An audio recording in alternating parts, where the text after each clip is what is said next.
Hello दोस्तों, Phoenix अस्सी circle में आप लोग का स्वागत है। आज हम लोग बात करेंगे 70वीं यूपीएससी से संबंधित बात साइंस का। ठीक है, इसमें हम लोग सीरीज चला रहे थे। इसमें हम लोग पढ़ रहे थे कि प्रीवियस ईयर क्वेश्चन को स्टडी कर रहे थे, उसमें जान रहे थे कि उसका सोर्स क्या है, कहाँ से आता है क्वेश्चन का, कुछ बेसिक कॉन्सेप्ट के बारे में बात कर रहे थे। ठीक है, और फिर उसका जो है उससे रिलेटेड कोई और पॉसिबिलिटी क्वेश्चन बनता है तो उसके बारे में हम लोग बात कर रहे हैं। तो आज हम लोग देखेंगे ये 60वीं यूपीएससी का क्वेश्चन है ना। ये फिजिक्स का क्वेश्चन है ना। आपको पता है कि फिजिक्स केमिस्ट्री बायोलॉजी तीनों से 10 क्वेश्चन आते हैं। चलिए पहला क्वेश्चन देखते हैं। फुटबॉल के खेल में एक गोलकीपर फुटबॉल को गोल में पकड़ने के बाद अपने हाथों को पीछे की ओर खींचता है, यह गोलकीपर को किस प्रकार सक्षम बनाता है। ठीक है, तो पहले इसका ऑप्शन देख के इसका आंसर पहले कर लेते हैं, उसके बाद बताते हैं कि ये कहाँ से संबंधित है। देखिए, फुटबॉल पर आधारित हुआ इसका आंसर हो जाएगा संवेग परिवर्तन के दर को कम करने में। ठीक है, संवेग परिवर्तन की दर। अब ये क्या होता है संवेग परिवर्तन की दर? ठीक है, तो ये जो है आपको बल वाले चैप्टर में उम्मीद करते हैं कि मिल जाएगा, बल या फिर गति वाले चैप्टर में। ठीक है, और इसमें क्या करता है कि कोई भी चीज गति के साथ अगर आ रहा है, गति के साथ, तो उसको अचानक अगर सामने से खड़ा होकर अगर रोक लेंगे तो उसमें जो मोमेंटम है, जो कह रहा संवेग है, वो जो है बहुत ज्यादा है, उससे बहुत ज्यादा चोट लगेगा। चोट से बचने के लिए उसको धीरे से अपने और जो है जिस गति में है उस गति में ले जाकर खींचा जाता है, पीछे की ओर खींचा जाता है। जैसे कोई क्रिकेट खिलाड़ी भी अगर कैच लेता है, एग्जाम्पल एनसीईआरटी में दिया हुआ कि अगर कैच लेता रहा तो उसको वहीं पर हाथ नहीं बल्कि हाथ को थोड़ा सा नीचे खींचता है, तो वो क्या करता है संवेग परिवर्तन का जो दर है वो क्या हो जाता है, कम हो जाता है उससे, और उससे हाथों में चोट कम लगता है। ठीक है, तो ये तो यहाँ से ये चैप्टर, ये एनसीईआरटी 9th क्लास का एनसीईआरटी से क्वेश्चन है।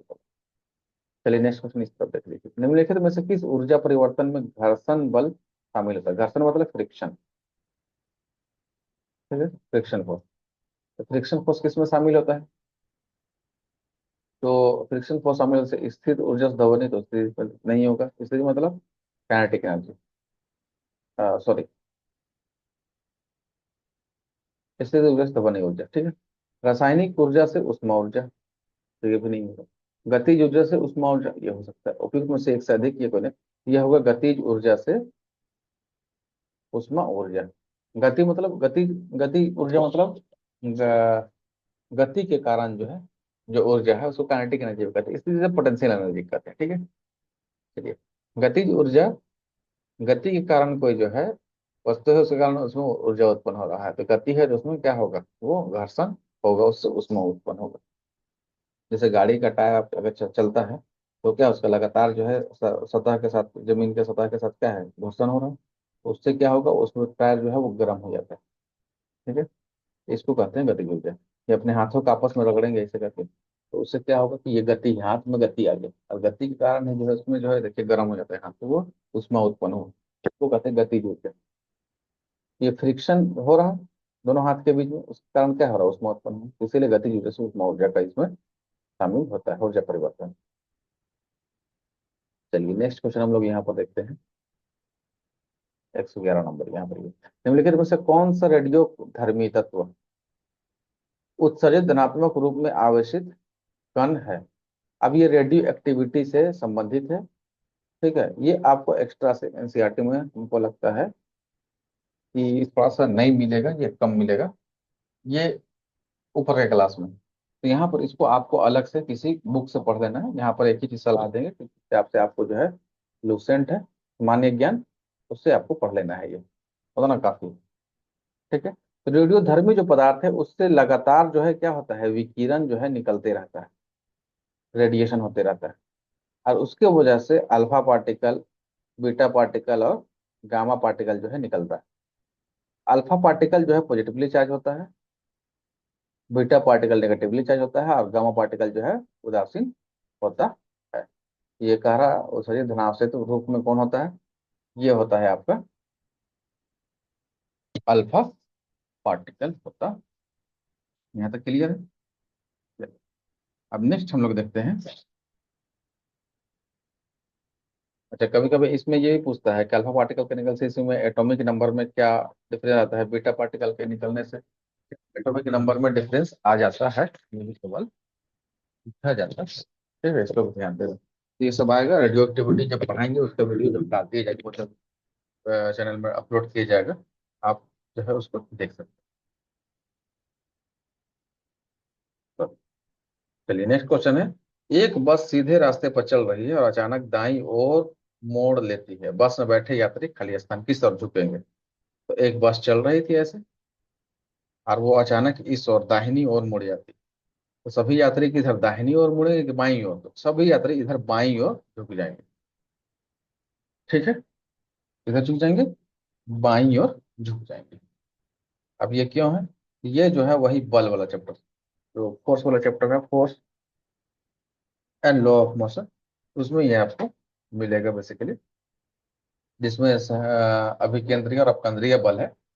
ठीक है, एक है अभिकेंद्रीय बल और एक अपकेंद्रीय बल। ठीक है, उसमें ये आपको मिलेगा। इसमें कि जब कोई एक चीज जो है ऐसे सर्कुलर गोल गोल ऐसे घूम रहा होता है, इसमें बल जो है अंदर की ओर लगता है, इसको अभिकेंद्रीय बल कहते हैं। और अगर बल अगर ये बाहर की ओर लगता है तो उसको जो है अपकेंद्रीय बल कहते हैं। सिंपल है। तो इसके बारे में जानना है तो इसका जो है बहुत जल्द जो है इसका वीडियो जो है चैनल में अपलोड कर दिया जाएगा। और ये बेसिकली नाइन्थ क्लास का एनसीईआरटी में आपको मिलेगा, ये बल और उसके नियम वाला चैप्टर में। चलिए नेक्स्ट आइए, देखिए यहाँ पर केंद्राभिमुख बल के बारे में बताया भाई किसके लिए जिम्मेदार है। केंद्राभूमि केंद्राभिमुखी बल, मतलब इसको कहते हैं ये अभिकेंद्रीय बल को सेंट्रीपिटल फोर्स को कहते हैं। ठीक है, तो देखिए वस्तु को वृत्ताकार पथ पर गतिमान रखना ये इसके लिए जिम्मेदार होता है।